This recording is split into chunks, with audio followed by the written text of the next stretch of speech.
December 17, 1944. Snow falls over the dense forests of the Ardennes. The wind carries the faint crackle of artillery from somewhere beyond the trees, rolling across the hills like distant thunder.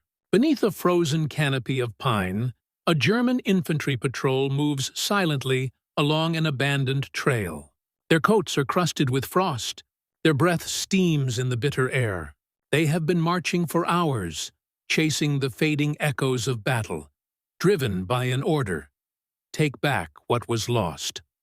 On the ground ahead, half buried in snow and churned mud, lie the remnants of an American position. Spent cartridges, torn canvas, a broken entrenching tool, and beside a burned-out jeep, a small cardboard box stamped in black ink.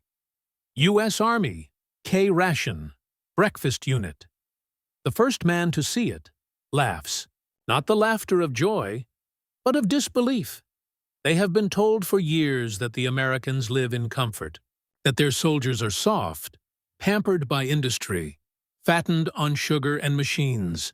Now here it is, proof, they think, a box of factory-made food, neat and packaged like a toy.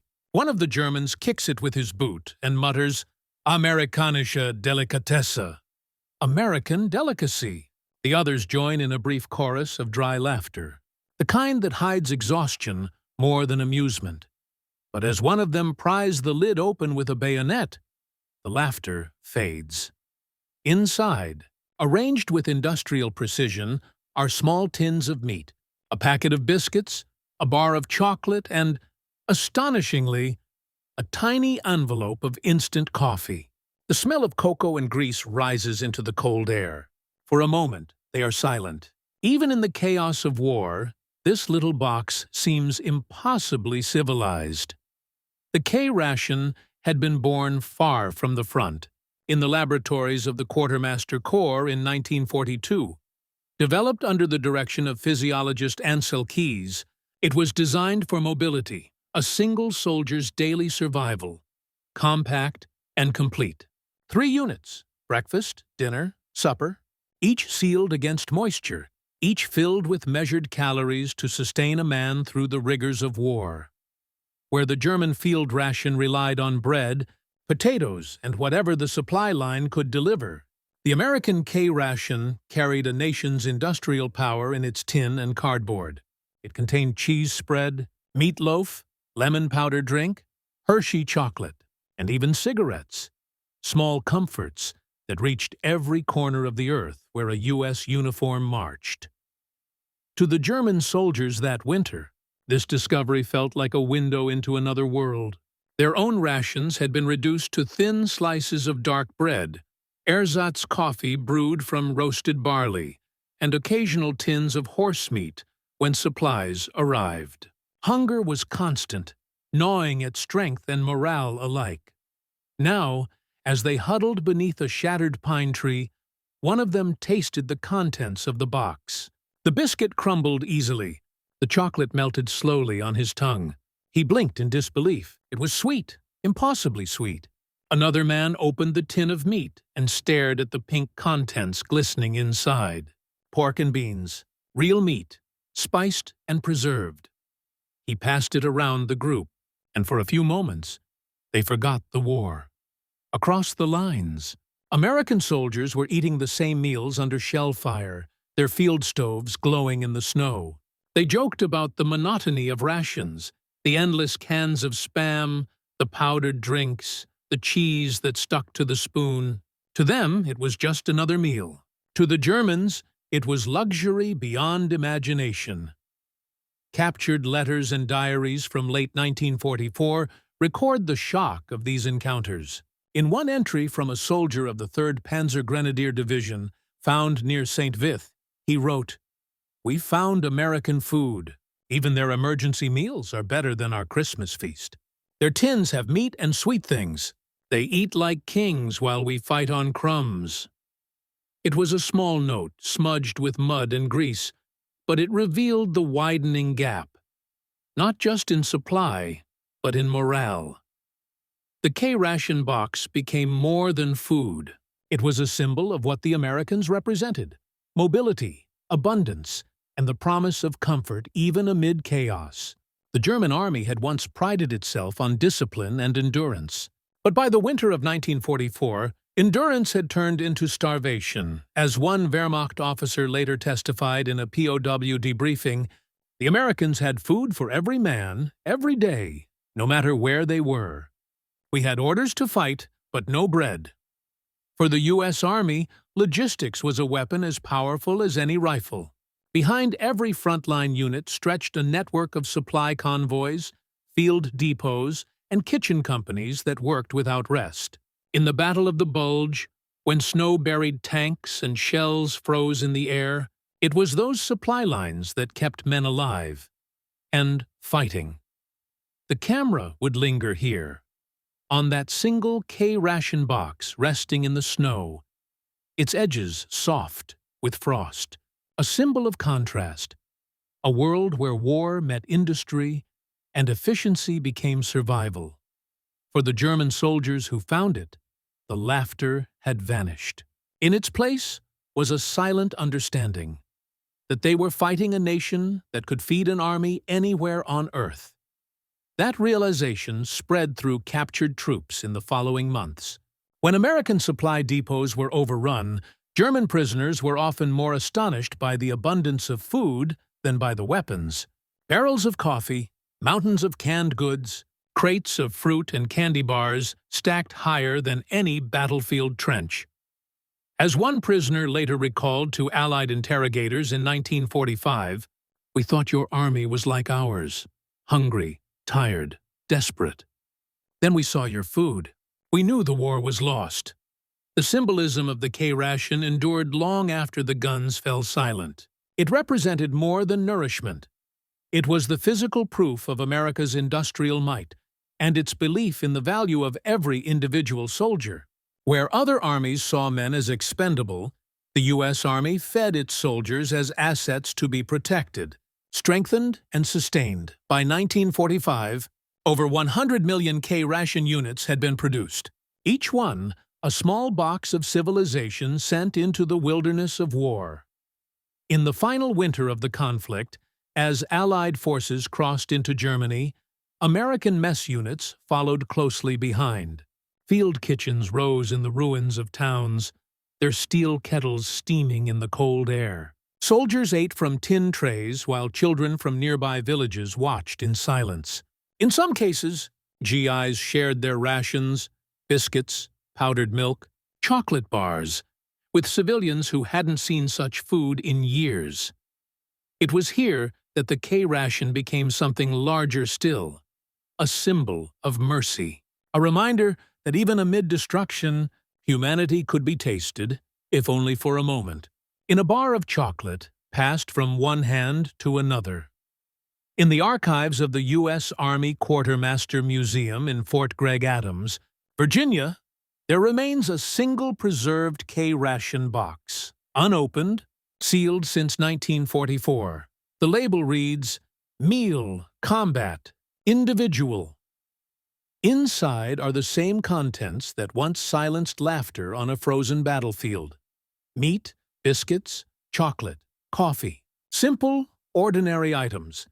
Yet they carried the spirit of a nation that believed its soldiers deserved dignity, even in war. That small box tells a story greater than itself. A story of logistics, innovation, and the moral weight of abundance. In the end, the Germans who mocked the K-ration learned what it truly represented. It wasn't just food, it was power. The power of industry, the strength of morale, the quiet assertion that democracy could outlast tyranny not only through weapons, but through will and the ability to feed it. As the snow melted and the war neared its end, the fields of Europe were littered with reminders of that truth. Rusted helmets, empty shell casings, and the faint outlines of ration boxes buried in the soil. The laughter of that December morning had long since faded. In its place remained the echo of realization that victory in the end often came not from what men destroyed, but from what they were able to preserve. A chocolate bar, A can of meat, a nation's belief that even a soldier's meal could carry the promise of freedom. The laughter was gone, but the moment stayed with them. That day in the Ardennes, the men of the German patrol carried the captured K-Rations back to their camp. Their commander, a weary Oberfeldwebel with frost clinging to his eyelashes, ordered the boxes divided among the squad. One man saved the chocolate for later. Another tucked the empty tin into his pack, a keepsake of something he couldn't quite name. Envy, perhaps, or quiet defeat. In the nights that followed, as the offensive slowed under relentless snow and dwindling supplies, those rations reappeared like ghosts of plenty. Around small fires hidden from aircraft, men opened the last tins, shared what they could, and spoke of home. One soldier remarked softly, "If the Americans eat like this, how can we ever win?" No one answered. To understand the meaning of that moment, one must look beyond the forest and the frost, to the vast machinery that made it possible. By 1944, the United States had become the single greatest supplier of food in human history. Across the plains of Kansas and Iowa, wheat and corn rolled to the horizon. In Chicago and Pittsburgh, factories ran day and night canning meat, baking biscuits, sealing tins of milk and fruit. The Quartermaster Corps had transformed nourishment into strategy. They calculated not just calories, but morale. The rations were tested in deserts, jungles, and mountain cold, refined to sustain men in any climate on Earth. Each item, from the processed cheese to the powdered lemon drink, represented years of experimentation and industrial coordination. A war fought with trucks. Planes and tanks was also fought with calories. In contrast, the German supply chain had fractured under its own ambition. The Eastern Front consumed nearly all available resources, and by 1944, the Reich's logistics had collapsed into improvisation. Field kitchens often relied on whatever could be requisitioned from local villages: ersatz coffee, acorn bread, thin soup from turnips and frozen potatoes. These became staples of survival. The Wehrmacht still fought with ferocity, but hunger gnawed at discipline. The K-ration, when encountered, was more than sustenance. It was a mirror showing what the German soldier lacked. Archival reports from Allied intelligence officers recorded dozens of testimonies from captured German troops describing the astonishment at American food supply.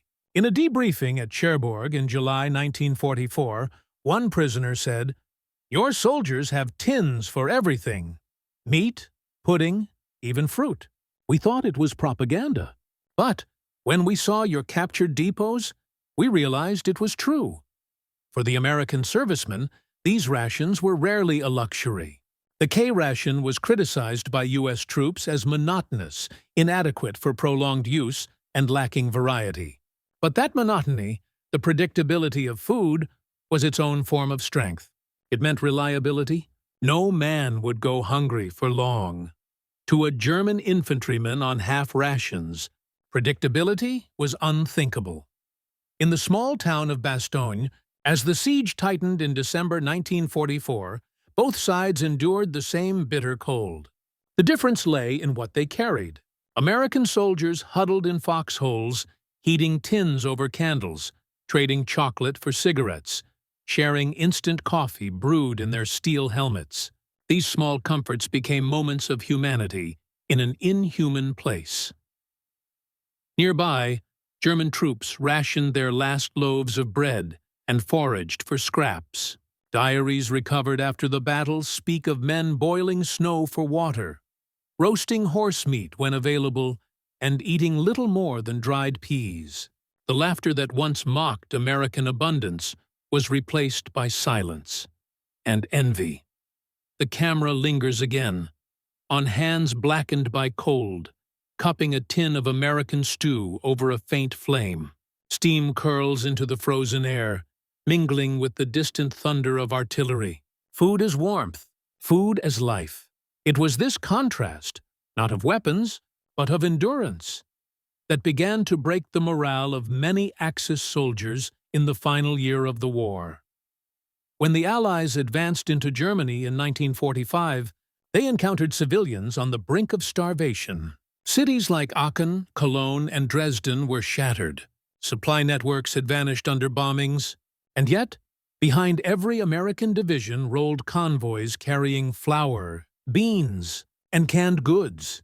To the liberated and the conquered alike, American food became the first taste of stability. GIs handed out candy bars and powdered milk to children who had known only hunger. The same chocolate that had once silenced German laughter now bridged enemies. In the ruins of a schoolhouse near Cologne, a former Wehrmacht conscript later recalled his first encounter with an American ration. They opened a box and gave us meat. Real meat. For 2 years, we had only dreams of it. That day, I understood that we had been fighting against a country that fed its soldiers like sons. The symbolism deepened with time. The K-Ration, with its simple brown cardboard and black lettering, became a quiet emblem of democracy's reach. It said something profound without words, that every man, no matter his rank, deserved to eat. The United States did not feed its troops by privilege or status. A general and a private opened the same box. That equality, reflected even in a meal, spoke of a cultural difference the Axis powers could not match. The Germans had once believed that discipline and hierarchy would sustain them. The Americans believed that morale and care would. And in the end, it was morale that lasted longer than hunger. In February 1945, as Allied forces pushed toward the Rhine, the Quartermaster Corps recorded distributing over 100,000 tons of rations in a single month, a logistical miracle that stunned even its planners. Meanwhile, captured German units arrived at POW camps, tired, thin, and hollow-eyed. Many still carried bits of captured American packaging as curiosities. When the camp kitchens began serving them, Red Cross parcels containing U.S.-made items, corned beef, jam, biscuits, and chocolate, the disbelief returned. One prisoner at Camp Clinton, Mississippi, wrote in his diary, "The Americans feed us better in captivity than we fed ourselves in victory." That sentence, preserved in translation at the U.S. National Archives, encapsulates the moral weight of food in war. The camera would now cut to slow archival footage. Long lines of prisoners, heads bowed, moving through mess tents, trays in hand. The narrator's voice quiets, almost reverent. In the end, it was not the bullet or the bomb that told them they were defeated. It was the taste of kindness. The K-Ration's legacy lived on long after the guns fell silent. When Europe began to rebuild, American food aid, through the Marshall Plan and the care packages, followed. Millions of parcels, filled with the same chocolate, canned meat, and powdered milk that had once sustained soldiers, now sustained nations. In a sense, the K-Ration had become the seed of peace. Proof that a meal could carry an idea. That abundance, when shared, could heal even the scars of war. By 1948, children across Germany knew the word chocolate once more, not as a memory, but as a gift. Today, in museums and private collections, unopened K-Rations still survive. Their cardboard faded, the wax seals brittle with time. Inside are the same small treasures. A bar of Hershey chocolate, a tin of luncheon meat, a few cigarettes, and a folded spoon. Each box tells a story of an empire of supply, of the men who cooked, canned, packed, and shipped across oceans. A story of victory not just through firepower, but through care, organization, and foresight. If one listens closely to the echoes of that winter, there is a subtle truth buried beneath the frost and steel.